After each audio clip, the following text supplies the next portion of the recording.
নবী আমি আছি বাংলাদেশে গো,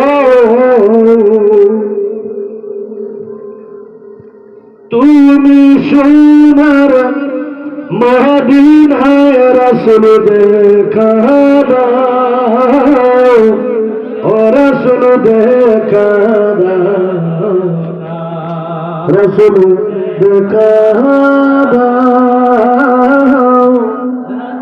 ও আমার মনে মদিনা দেখতে মনের আশা পুরাই দাও, রাসূল দেখা দাও, রাসূল দেখা দাও না। যারা দেখতে চান সবাই বলেন রাসূল দেখা দাও, রাসূল দেখা দাও না। এই গরিবের মনের আশা, এই গরিবের মনের আশা গো, দেখতে সোনার মদিনা রাসূল দেখা দাও, রাসূল দেখা দাও না। রাসূল দেখা দাও, রাসূল দেখা দাও না। আমি হাসি বাংলাদেশে গো, আমি হাসি বাংলাদেশে গো,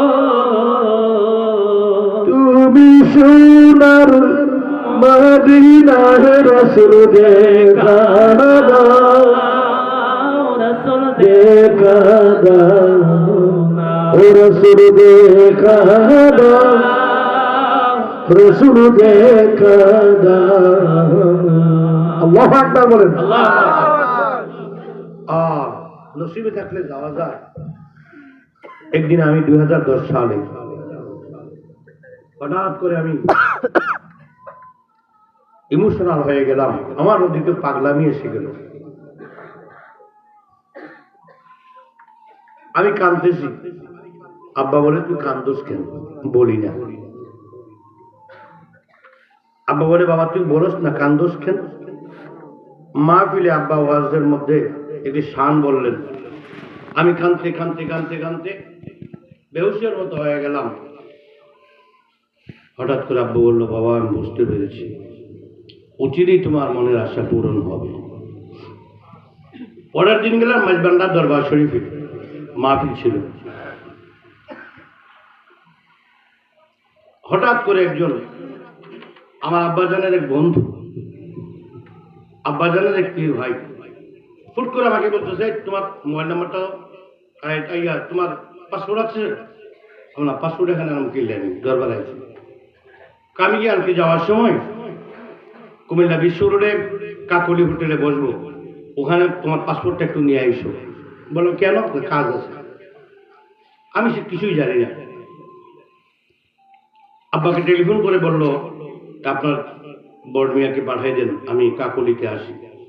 কাকলিতে বসছি, একটা ঐতিহ্যবাহী নাম করা হোটেল তো ওই সময়ের জন্য। এখন তার থেকে অনেক বড় বড় হোটেল হয়েছে, ওই সময় নাম করা, ওই কোটিপতি মানুষ। তার পাসপোর্ট নিয়ে গেলাম, কিছু বললো না। আমাকে একটা দিল, 7 আপনাকে দিল, খাইলাম। বললো তুমি বাড়ি চলে যাও। চলে আসলো। 6 দিন করে ফোন করে বলে আমাকে তুমি তোমার কাপড় চোপড় জিনিসপত্র যা লাগে সব নিয়ে আসো, আগামী 3 দিন পরে তোমার ফ্লাইট। সেই তারিখটা ছিল 16 তারিখ, বললো 19 তারিখ তোমার ফ্লাইট। আমার ফ্লাইট? হ্যাঁ। কোথায়? মদিনা। সুবহানাল্লাহ।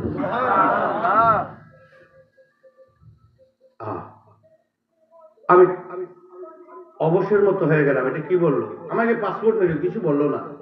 ফুট করে আমাকে বলতেছে তুমি আসো। আব্বাকে টেলিফোন করে বললো, বর্মিয়াকে ফোন দেন, দিল।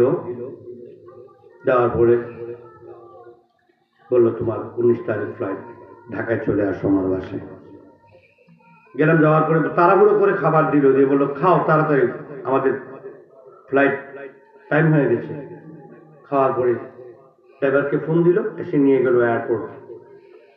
ট্রেনে উঠলাম, মদিনা এয়ারপোর্টে নেমে গাড়িতে উঠলাম।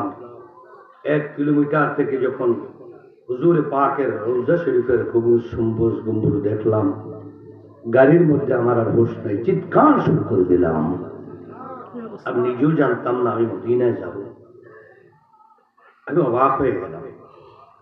এই ধরনের ঘটনা আমার জীবনে কয়েকটি দেখেছি, যা আর কোনো চিন্তার বাহিরে, সে চিন্তাও করতে পারে না মদিনায় যাবে। কারো অর্থনৈতিক অবস্থার কারণে, আমার অর্থনৈতিক অবস্থা খারাপ ছিল না, যেতে পারতাম, কিন্তু আব্বাকে বলতে সাহস পাইনি। অর্থনৈতিক অবস্থা ভালোই ছিল, চাইলে যেতে পারতাম না। মনে আশা করেন, ইচ্ছা করেন, নিয়ত করেন, কাঁদেন, চোখের পানির বিনিময়ে আল্লাহ আপনার মনের আশা পূরণ করবে। আমার চোখের মনেরই টান, তাই বিলে কি মন্ত্র গয়াছে, প্রাণের প্রাণ কাছে